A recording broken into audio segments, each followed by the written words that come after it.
Last কিছুদিন ধরে Bangladesh cricket দলের ফিটনেস ক্যাম্প চলছে। আমরা দেখছি যে ফিটনেস ক্যাম্পের নাথান ক্যালির আন্ডারে কিন্তু ক্রিকেটাররা কঠোর পরিশ্রম করছেন এবং প্রত্যেক দিনই কিন্তু রানিং করছেন, খুবই পরিশ্রম করছেন। এই পরিশ্রম এবং তার আসলে ফিটনেস কতটা উন্নয়ন হচ্ছে, এটা আসলেই সফলতা কতটা দিব, সবকিছু নিয়ে আমাদের সাথে কথা বলতে আছেন আমাদের ক্রীড়া সাংবাদিক সরোয়ার সেতু। স্বাগত জানাচ্ছি, কেমন আছেন? ধন্যবাদ আপু, খুবই ভালো আছেন।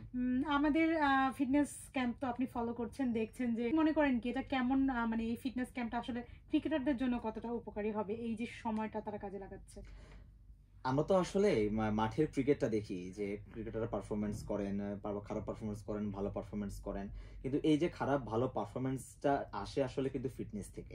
আপনি যদি যদি ফিট থাকেন, আপনি যদি ম্যাচ খেলার জন্য ফিট থাকেন, বা যদি আপনি 90 ওভার মাঠে ফিল্ডিং করা বা 50 ওভার মাঠে ফিল্ডিং করার মতো ফিট থাকেন, তবে কিন্তু আপনার বেস্ট পারফরমেন্সটা বের হবে। আমি উদাহরণ হিসেবে বিরাট কোহলির কথা বলতে পারি। আপনি নিশ্চয়ই জানেন যে বিরাট কোহলি একমাত্র মনে ক্রিকেটার যিনি একদম টাইট একটা ডায়েট তিনি ফলো করেন এবং তিনি ফিটনেসের ব্যাপারে খুবই সিরিয়াস। এই বয়সে এসেও উনি যেভাবে নিজের ফিটনেসটা ধরে রেখেছেন, ইটস আনবিলিভেবল। সো ফিটনেসটা খুবই ইম্পর্টেন্ট একটা জিনিস, এবং আমি মনে করি যে বাংলাদেশে ক্রিকেটারদের যে ফিটনেস ক্যাম্পটা চলছে, এটা থেকে আমরা সুদূর প্রসারী কোনো নিশ্চয়ই কোনো একটা রেজাল্ট দেখবো। আমি এই জন্যই এটা বলছি, কারণ আপনি দেখবেন যে 1600 মিটার একটা রেস হচ্ছে, যেখানে যে প্রতিদিনই সেটা তারা করছে। ক্রিকেটাররা একদম ভোর থেকে মাঠে আসা শুরু করছেন, 6টা থেকে তাদের ট্রেনিং ক্যাম্প শুরু হচ্ছে। এই ভোরের মিষ্টি আলোর রোদটা পেরিয়ে কিন্তু তপ্ত গরমের মধ্যে পর্যন্ত সকাল 9টা 10টা অবধি তাদেরকে আমরা মাঠে দেখছি যে তারা পরিশ্রম করছে। পরিশ্রম সৌভাগ্যের প্রসূতি বলতে একটা কথা আছে। আমি বিলিভ করি যে যারা পরিশ্রম করে তারা নিশ্চয়ই সফল হবে। এবং আমাদের ক্রিকেটারদের কিন্তু এর আগে আমরা কিন্তু ফিটনেস নিয়ে এত সিরিয়াস হতে দেখিনি। এবার আমরা যেটা দেখছি, এর প্রতি বছর প্রতি সিরিজের আগেই একটা ক্যাম্প হয়, ফিটনেস ক্যাম্প হয়। কিন্তু এবার যেভাবে নাথান ক্যালির আন্ডারে যেভাবে ফিটনেস নিয়ে তারা কাজ করছে, এখান থেকে আমি ব্যক্তিগতভাবে খুবই হোপফুল যে আমরা এটার একটা ইফেক্ট আমরা মাঠের পারফরমেন্সে দেখবো। আমরা আগে দেখতাম যে আমাদের ফিটনেসের মানদণ্ড দেওয়া হতো যে বিপ টেস্ট বা ইউইও টেস্টে, কিন্তু এখন সেটা টাইম ট্রায়ালে মানে নিয়ে এসেছেন নাথান ক্যালি। তিনি এটাকে আসলে যেমন আজকে বলছিলেন যে ঘড়ি তো মিথ্যা বলবে না, তিনি টাইম ধরছেন এবং টাইমে একটা নির্দিষ্ট সময়ের মধ্যে ক্রিকেটাররা 1600 মিটার বা যত মিটারই হোক, শেরেবাংলাও দৌড়াচ্ছে এবং জাতীয় স্টেডিয়ামও তারা কিন্তু দৌড়েছে 4 রাউন্ড করে। বা হচ্ছে এটা নির্দিষ্ট আবার 3টা ক্যাটাগরিও ছিল, এলিট ছিল, তারপর কম্পিটেন্ট ছিল, লিমিটেড ছিল। তো 3টা ক্যাটাগরির মধ্যে ক্রিকেটারকে নিয়ে এসে একটা ক্রিকেটারকে একটা নির্দিষ্ট আওতায় নিয়ে তিনি যে এই যে লম্বা ক্যাম্পটা করছেন, এটা আপনার কতটা মনে হয় যে ফিটনেসের মানদণ্ড হিসেবে এটা কতটা পারফেক্ট? ওয়েল, আমার কাছে মনে হয় যে এটা খুবই একটা ইউনিক একটা আইডিয়া উনি নিয়ে এসেছেন। আমি যদি ইউইও টেস্টটাকে যদি একটু বলি, বিপ টেস্ট থেকে ইউইও টেস্টটাকে কিন্তু আগে বেশি প্রাধান্য দেওয়া হতো, মনে হতো যে ওটা একটা মানদণ্ড হিসেবে ধরা যেতে পারে। ইউইও টেস্টটা আসলে কিরকম ছিল যে এটাতে কোনো টাইম ফিক্সড করা ছিল না। এখানে একটা নির্দিষ্ট একটা আপনাকে একটা সেগমেন্ট দিয়ে দেওয়া হতো যে তোমাকে এত রাউন্ড দিতে হবে, হয়তো বলে দেওয়া হতো যে তোমাকে এখানে নির্দিষ্ট একটা টার্ফের মধ্যে যে তোমাকে 20 বার ঘুরতে হবে বা হয়তো 10 বার ঘুরতে হবে। তখন তারা একটা মেজার করতো যে এই টাইম পিরিয়ডটা শেষ করতে সে আসলে কতটুকু সময় নিয়েছে, এটার উপরে মেজার করে আসলে একটা ক্রিকেটার কতটুকু সে ফিট আছে এইটাকে মেজার করা হতো। বাট টাইম ট্রাভেলটা হয়েছে কি যে এখানে আপনার টাইমটা ফিক্সড, আপনার একটা টাইম ফিক্সড করে দিয়েছে যে 6 মিনিট 10 সেকেন্ড বা 40 সেকেন্ডের মতো একটা টাইম। কত এটা হচ্ছে 5 মিনিট 40 সেকেন্ডের মধ্যে শেষ করতে হবে, 6 মিনিট 40 মানে এরকম 6 সামথিং। এখানে যেটা হয়েছে, এখানে কিন্তু একটা টাইম ফিক্সড করে দেওয়া আছে, 6 মিনিট সামথিং একটা টাইম ফিক্সড করা আছে। এর মধ্যে যদি আপনি শেষ করতে পারেন তাহলে আপনি পাস মার্কটা পাবেন। ডাজন্ট ম্যাটার যে আপনি কতটুকু দৌড়েছেন না দৌড়েছেন, ইট ডাজন্ট ম্যাটার। 6 মিনিটের মধ্যে আপনাকে 1600 মিটার একটা টার্গেট দেওয়া আছে, এটা আপনি কখন শেষ করছেন। এখানে কিন্তু আবার একটা ক্যাটাগরি করা হয়েছে যে 5 মিনিটে 40 সেকেন্ডের মধ্যে থাকতে শেষ করতে পারলে হলো যে সে একটা এলিটের জায়গায় থাকবে, আপনি সন্তোষজনক, লাস্ট হচ্ছে আপনি লিমিটেড। এই যে টাইমটা ফিক্সড করে দেওয়া হচ্ছে, এটা কিন্তু ক্রিকেটারদেরকেও কিন্তু এটাকে ইন্সপায়ার করে। যখন দেখবে যে না, নাহিদ রানা যখন প্রথম টায়ারে যখন সে ফার্স্ট হলো 5 মিনিট 10 সেকেন্ডে যখন সে শেষ করতে পারলো তার সেগমেন্টটা, তখন এরপরে কিন্তু বাকি ক্রিকেটারও কিন্তু নিজেদেরকে কিন্তু প্রশ্ন করা শুরু করেছে। এটা কিন্তু ব্যাক অফ দ্য মাইন্ডে কিন্তু আসে যে ও আমার চেয়ে ভালো করছে, আমি এখানে পিছিয়ে যাচ্ছি, সো আমার এখান থেকে ভালো করতে হবে।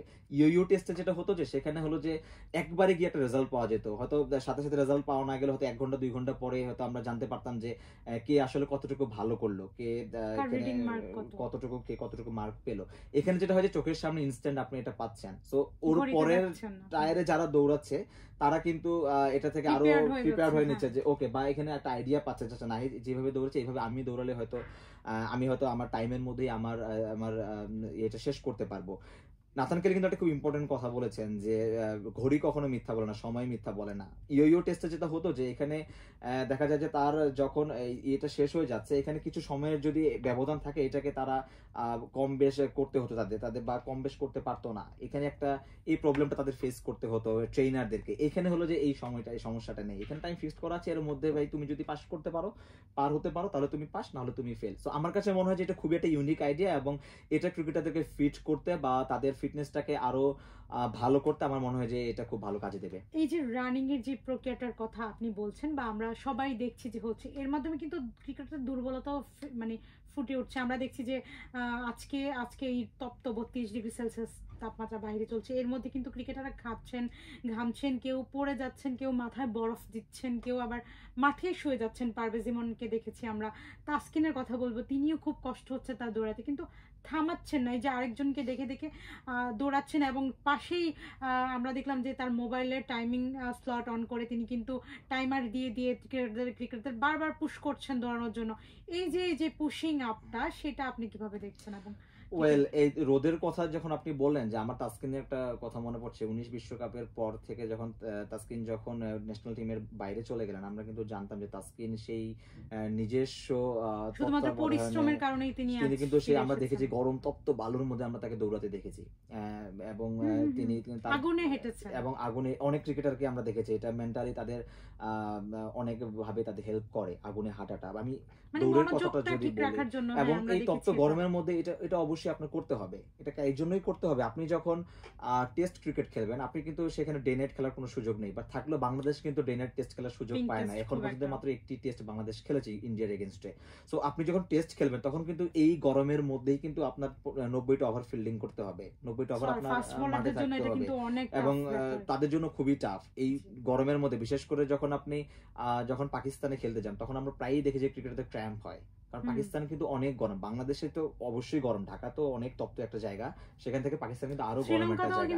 শ্রীলঙ্কাও কিন্তু সেম জিনিস। বা আপনি যদি আরো অন্য কোনো জায়গায় যান, যে জায়গাটা আফ্রিকায় যদি আপনি যান, জিম্বাবুয়ের মতো জায়গা কিন্তু খুবই গরম জায়গা থাকে। সো এই জায়গাগুলোতে আপনি যখন খেলতে যাবেন তখন কিন্তু আপনার ফিটনেসটা ধরে রাখতে হবে, এবং আপনি যদি ফিটনেস না থাকে আপনার কিন্তু ক্র্যাম্প করবে। আপনি কিন্তু দেখা যাবে যে 50-60 রান করেছেন, আপনি দেখা যাবে যে আপনি হাঁপাচ্ছেন, আপনি বারবার আপনাকে ফিল্ডার নিয়ে আসতে হচ্ছে, এক্সট্রা ফিল্ডারকে ডেকে আপনার পানি খাইতে হইতেছে, বা ধরেন স্যালাইন খাইতে হচ্ছে, অনেক ধরনের প্রতিবন্ধকতাগুলো সৃষ্টি হয়। এবং পেস বলারদের ক্ষেত্রে যেটা হয় যে তাদের ইনজুরির একটা কনসার্ন তখন থাকে। আপনি যদি ফিট না থাকেন আপনার ইনজুরিতে আপনার পড়তেই হবে। এবং আমরা অনেক ক্রিকেটারকে দেখেছি যারা শুধুমাত্র ফিটনেসের কারণে, প্রতিভা থাকার পরও, তাদের ওই ক্যালিবার থাকার পরও কিন্তু ঝরে পড়েছে। আমি যদি বাংলাদেশের টেস্টের কথা বলি, মোহাম্মদ শহীদের কথা বলতে হয়, খুবই প্রতিভাবান একজন বোলার ছিলেন, এবং বাংলাদেশে কিন্তু তিনি কিন্তু টেস্ট খেলেছেন, বেশ কিছু টেস্ট খেলেছেন। তিনি টিম থেকে হঠাৎ করেই বের হয়ে গেছেন শুধুমাত্র তার ফিটনেস ইস্যুর কারণে এবং তার উশৃঙ্খল জীবনযাপনের কারণে।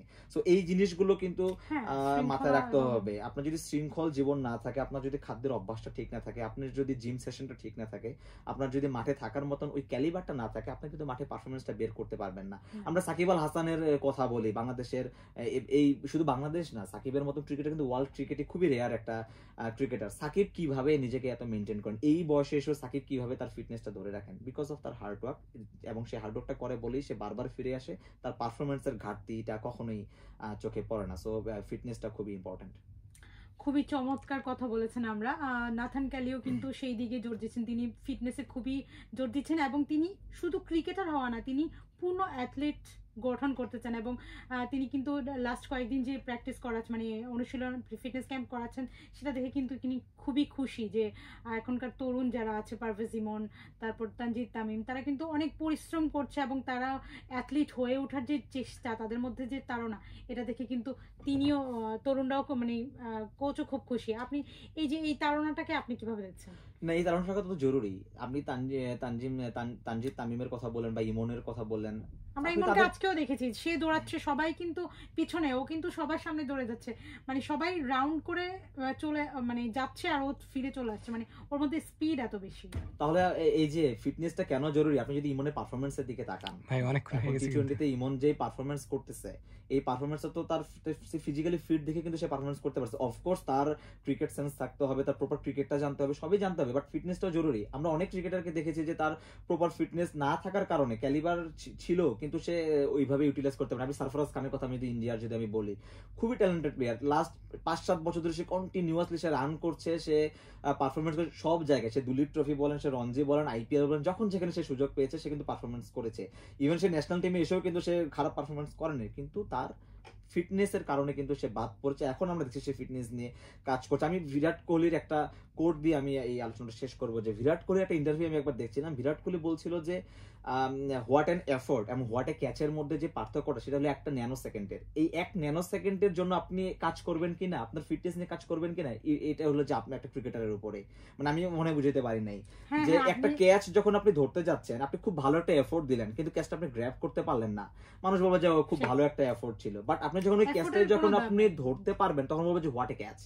সো এই যে হোয়াট এন এফোর্ট থেকে হোয়াট এ ক্যাচের যে কনভার্ট হওয়ার যে ব্যাপারটা, এটা 1 ন্যানো সেকেন্ডের ব্যাপার, এবং এই 1 ন্যানো সেকেন্ডের জন্য আপনার হার্ড ওয়ার্ক করতে হবে, ফিটনেস নিয়ে কাজ করতে হবে। এখন ক্রিকেটার এটা নিয়ে কাজ করবে কিনা, তারা আসলে নিজেদেরকে ওইভাবে ডেভেলপ করবে কিনা, তারা নিজেদেরকে খুব প্রতিভাবান থেকে তারা নিজেদেরকে কি বলবো লিজেন্ডারি পর্যায়ে নিয়ে যেতে চায় কিনা, এটা তাদের উপরে ডিপেন্ড করে। খুব চমৎকার একটা আপনি উদাহরণ দিয়েছেন, ধন্যবাদ আপনাকে। দর্শক, আমরা কথা বলছিলাম ফিটনেস নিয়ে। অবশ্যই একজন ক্রিকেটার বলুন আর একজন অ্যাথলিট বলুন, তার জন্য ফিটনেস খুবই গুরুত্বপূর্ণ। নাথান কেলি বাংলাদেশের ক্রিকেটারদের মননে মগজে সেই মন্ত্রই আসলে ঢুকিয়ে দিতে চাচ্ছেন। তিনি তার সেই কাজে কতটা সফল হবেন সেটা আসলে মাঠেই দেখা যাবে। আপাতত এখানেই উইন্ড অফ হিউমার, সাথেই থাকুন।